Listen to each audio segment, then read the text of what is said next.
Halo semuanya, di era digitalisasi ini sudah banyak perusahaan-perusahaan yang menggunakan data untuk membantu mereka mengambil keputusan. Salah satunya ialah perusahaan asuransi. Tujuan laporan kita di sini ialah untuk melihat nih data-data orang-orang yang memiliki asuransi. Gimana sih data tersebut dan apa aja hal-hal yang ada di dalamnya? Di sini pertanyaan yang mau dijawab ada 3, yaitu pertama adalah gimana sebaran data umur sama jumlah klaim, dan gimana cara kita tahu datanya miring atau enggak pakai nilai rata-rata dan tengah. Terus yang kedua, data yang mana yang paling beda-beda dan kita bisa tahu potensi risikonya pakai ukuran seperti range, variance, standar deviasi, dan IQR. Langkah pertama adalah memastikan validitas. Kami melakukan pembersihan data krusial, yaitu penanganan anomali pada annual income di mana nilai negatif diubah menjadi 0. Variabel kategori juga dikonversi menjadi tipe faktor. Ini adalah fondasi penting untuk analisis yang valid. Pada visualisasi kelima, menunjukkan bahwa distribusi usia relatif seragam di semua jenis polis. Usia nampaknya bukan pembeda utama dalam segmentasi polis ini. Nah, kita kembali ke matriks sentral. Nah, di samping saya ada tabel 1.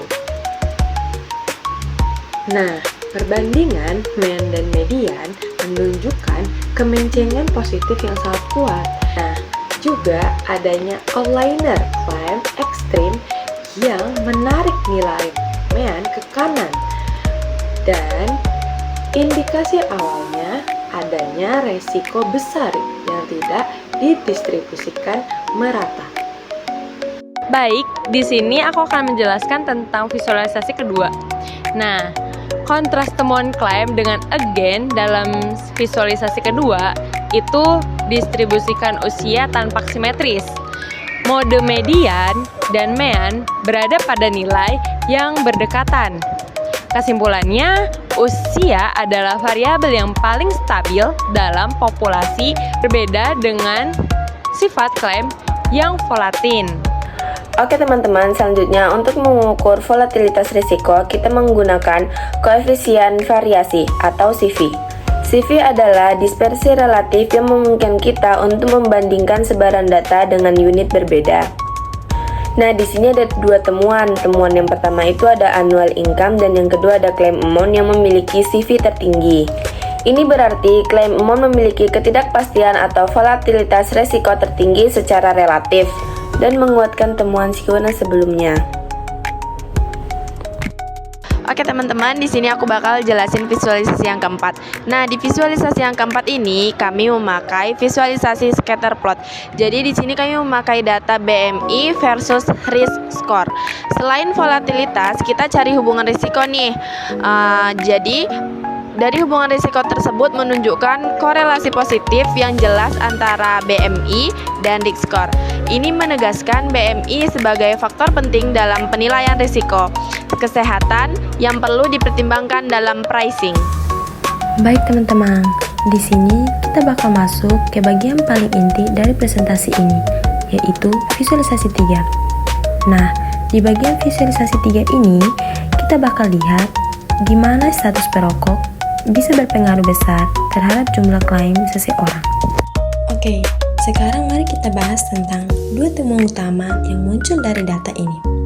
Temuan pertama adalah peningkatan nilai. Kalau kita lihat dari grafiknya, klaim dari perokok rata-rata jauh lebih tinggi dibandingkan dengan non-perokok. Artinya, orang yang merokok cenderung mengajukan klaim dengan jumlah yang lebih besar. Jadi, bisa dibilang semakin tinggi risikonya, semakin besar juga biaya klaim yang diajukan. Nah, berikutnya temuan yang kedua, yaitu peningkatan volatilitas. Selain nilai klaimnya lebih tinggi, data dari perokok juga lebih menyebar luas. Itu berarti ada beberapa kasus klaim yang nilainya sangat tinggi atau bahkan ekstrim. Nah, ini menunjukkan kalau risiko dari perokok lebih sulit diprediksi karena perbedaannya bisa sangat besar antar individu. Kesimpulannya, status perokok jadi faktor risiko paling signifikan dalam menentukan besar kecilnya klaim asuransi. Visualisasi ini menunjukkan distribusi jumlah klaim yang memiliki kemiringan positif. Artinya, data tidak simetris dan cenderung memiliki nilai rendah. Hal ini berarti sebagian besar klaim bernilai kecil, namun ada beberapa klaim yang membentuk long tail atau ekor panjang yang menunjukkan adanya nilai-nilai ekstrim. Long tail ini menyebabkan biaya klaim menjadi volatile atau berubah-ubah secara signifikan dan mempengaruhi akurasi perhitungan rata-rata. Oleh karena itu, penting untuk mempertimbangkan karakteristik ini dalam perencanaan dan manajemen risiko keuangan perusahaan. Halo teman-teman semuanya. Sebelum saya menjelaskan tentang line chart, di sini saya ingin memperkenalkan diri saya terlebih dahulu. Perkenalkan, nama saya Suwiryo dengan NIM 008690. Saya anggota baru kelompok ini. Saya di sini ingin membantu kelompok ini untuk menjelaskan tentang line chart.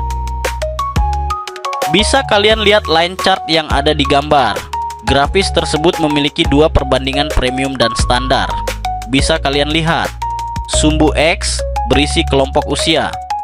Sumbu Y menunjukkan rata-rata biaya klaim dalam ribuan rupiah. Dan garis premium ditampilkan dengan warna emas kuning dan garis standar dengan warna biru. Grafik tersebut harus terlihat jelas bahwa biaya klaim meningkat seiring bertambahnya usia, dan garis premium selalu berada lebih tinggi dari garis standar dari hampir semua kelompok usia, bahwa pola premium memiliki biaya klaim lebih besar dan menunjukkan risiko yang lebih tinggi.